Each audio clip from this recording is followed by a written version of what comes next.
Shelley Webber, from your perspective, I mean, as a bank, bankers by nature are conservative. They worry about the risks. Miners, by their nature, are people who like to go and dig holes in inaccessible places on the promise of a reward and into the future. How is this balance going to work out in an environment where Tawanda suggests that we've got artificially inflated prices as a result of short-term supply constraints that invariably are going to come off as we see infection rates drop or as we see vaccines develop to fight COVID-19? What is your perspective on it? Thanks, Bruce. For me, we obviously have existing, mines out there. And as Bevan and Ilyas both mentioned, they're looking carefully at expansionary capex. Efficiency is more important now. Cash flow preservation is at the order of the day. So what we are foreseeing and already starting at this point in time are more and more projects being looked at, not necessarily for developing now, but making sure that in the 12 to 18 months, that the companies are ready to actually take advantage as soon as demand is picking up for those commodities as well.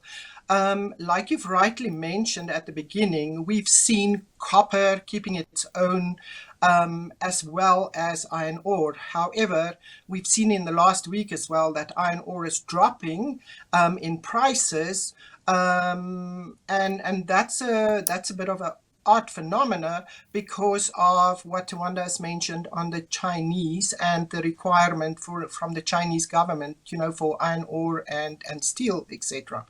I do think for our African continent, and we've seen it where we've got our APSA, activities in many of the countries, that if there's no political stability and a regulatory environment that's very clear, that investors will not necessarily go into those countries and help economic growth. And surely growth for all our African countries are of the utmost importance.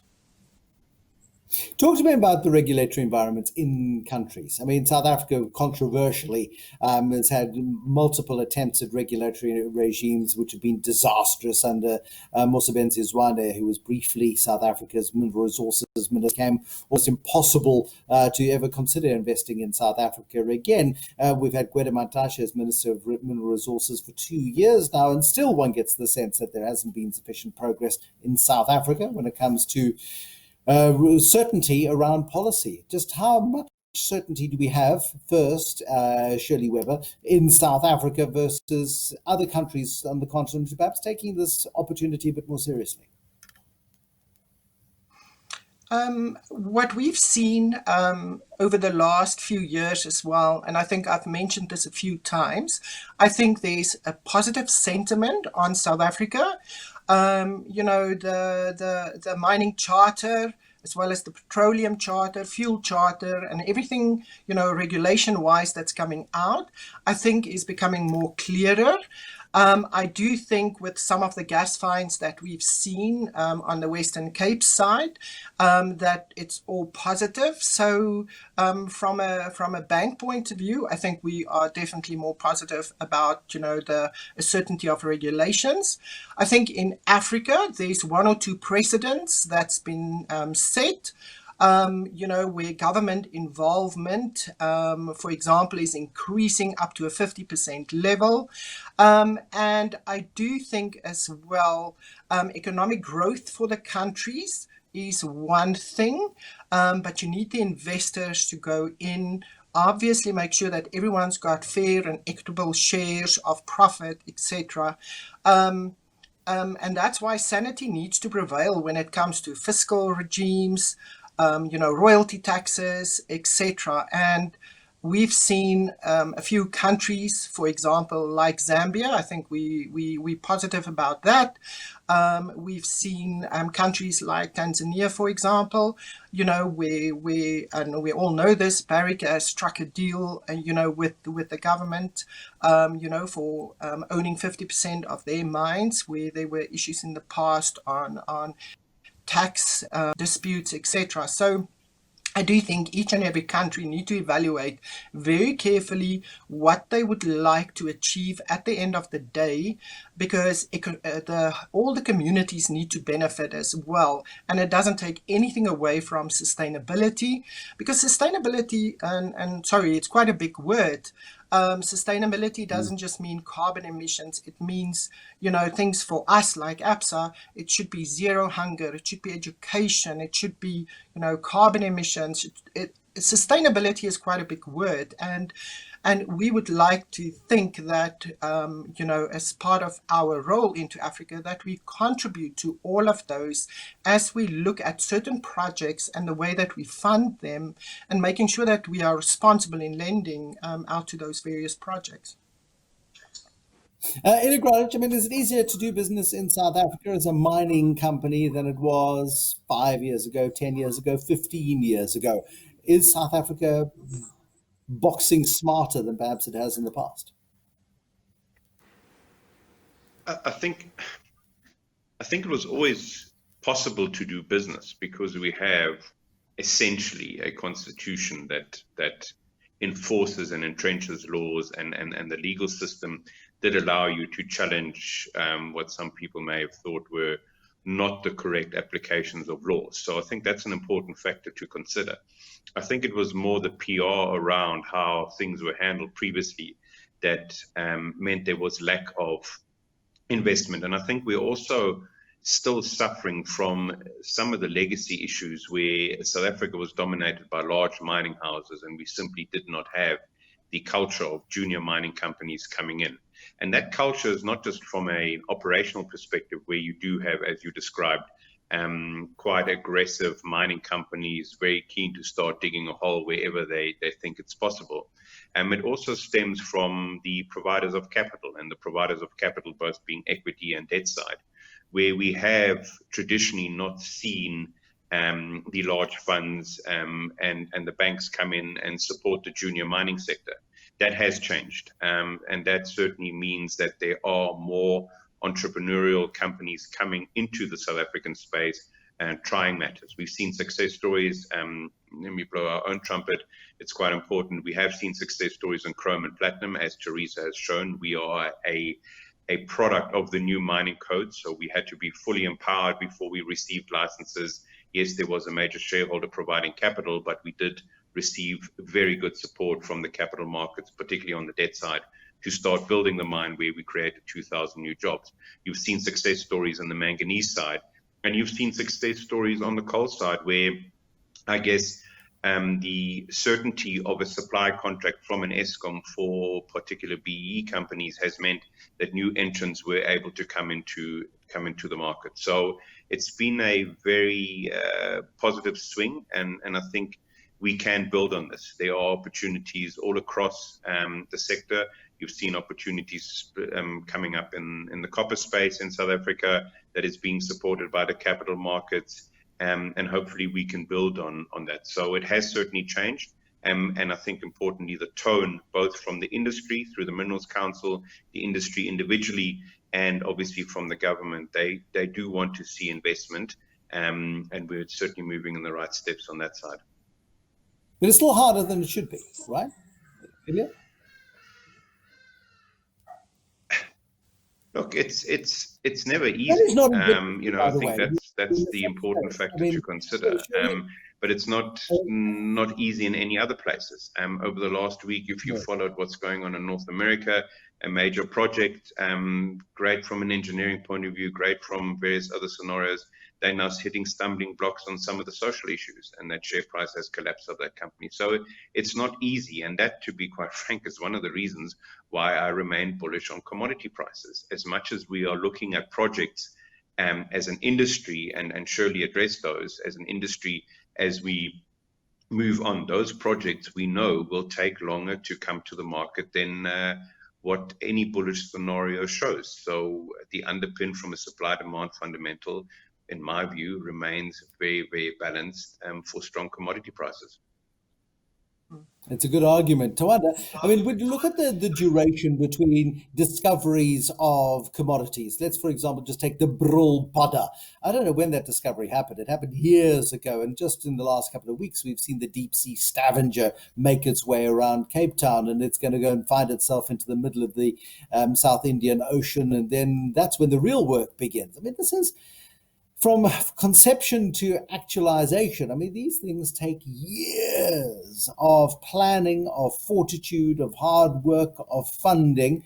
And somehow we don't seem to grasp the nettle on these things. We don't seem to grasp the sense of urgency when it comes to getting new projects on stream, do we? No, you're right, Bruce. You know, from a timing perspective, these things really do take time. I mean, just by way of example, I mean, for some of the platinum mines, just to actually start getting to profitability, just given, how deep they generally are, I mean, that can take you a period of about 7 years. So, I mean, in that 7 year period, you pretty much need a whole lot of commitment, from a capital perspective.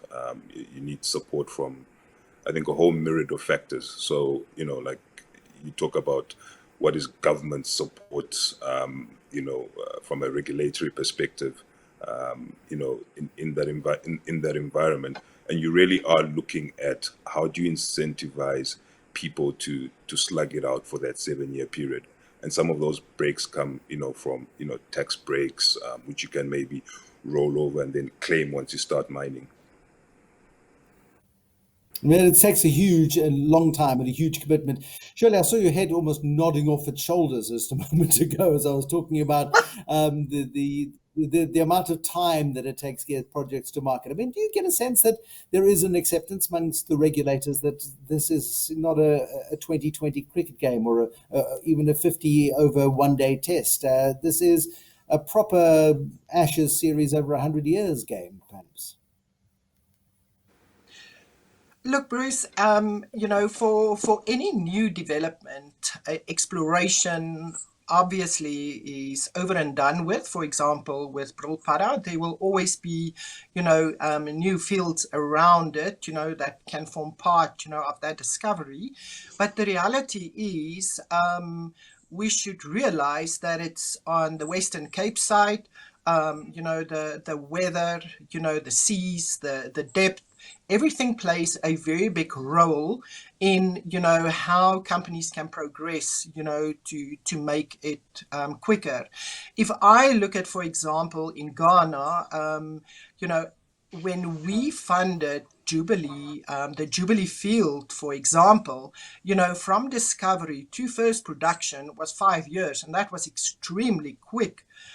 So when we dealt with clients like Cosmos, for example, that's obviously very big on the Jubilee side. 5 years was such a dramatic achievement, for the wider oil and gas community. So it does take a while for those things to be fully developed. Bevan Jones, tell me about risk appetite for Africa projects across our continent, because this continent is rich in so many resources. And you mentioned some of the really rare minerals that are under African soil that are imminently exploitable in this environment where the Paris Climate Change Accord demands that we are smarter about the way in which we develop our products into the future, the way we consume, the way we develop. This African continent is magnificently endowed with mineral resources. But just what is the appetite? I mean, what is the risk appetite right now for African projects? We are still well endowed, and we have a very wide range of resources still available to us. Unfortunately, I think Africa still gets hit by this risk on, risk off sort of sheep mentality that most investors have out there. But of course, you have your traders who are all over Africa with boots on the ground looking for these opportunities. And they tend to be very bullish and risk pro risk. China, of course, has always been prowling through Africa and is looking to secure its resources that it doesn't have at home. So I think the risk mentality is still there. But to your earlier point, in terms of government, they are not really helping. I mean, the regulation is still muddled.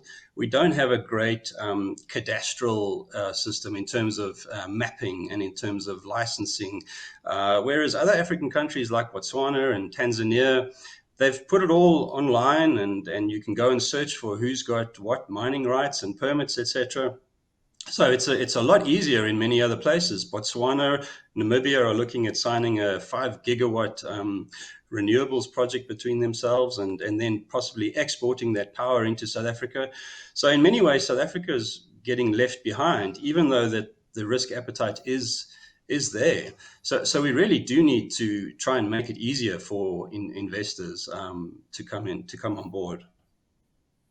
Tawana, talk to me about macroeconomics. Talk to me about the sort of hardship that economies like the oil-dependent economies of Nigeria, for example, Angola face. And we've even seen ShopRite announce that it will withdraw from Nigeria. I mean, it just feels like so many of these building blocks that have been put in place for so long in anticipation of this boom that will come one day are beginning to unravel a little bit and come off a lot based on the boom and bust cycles of commodities. In this case, the negative impact of oil, which is so critical in some economies in this continent. Yeah, I think the impact has been, quite severe. When you look at countries like Nigeria, Angola, which are really dependent on oil. I mean, just given the current drop in oil prices, I think most of them are facing real uphill challenges in terms of they need a certain oil price in order to balance out their budget, which I think currently neither Angola nor Nigeria, being the two largest oil producers in this country, aren't able to balance their budget. I think the consequential effect of that really is about them having to seek, alternative funding. I think, like us here recently in South Africa, they'll be leaning more and more towards IMF funding. And that also has its own consequential impacts in terms of, there's a push-pull in terms of, what IMF ideally would be advising you what to do and what you as a government from a social perspective would want to do in order to restructure your economy, maybe to be less dependent on oil. You look at places as well. I think some of the projects now at this current oil price aren't going to be or are no longer in the top tier of priorities for some of the majors. So you look at some of the countries in East Africa which were expecting to be getting all this new investment coming into the country in order to help out from a social development perspective. That event is pretty much being deferred out a couple of years. So I think, the consequences aren't great. But I suppose it's your view in terms of when you think let's say we'll get out of this oil glut, which really is, I think, at this current moment, I think the big word for us is really around COVID and how long are we going to be in this COVID environment, or what is going to be the new normal in terms of to reset some of these things.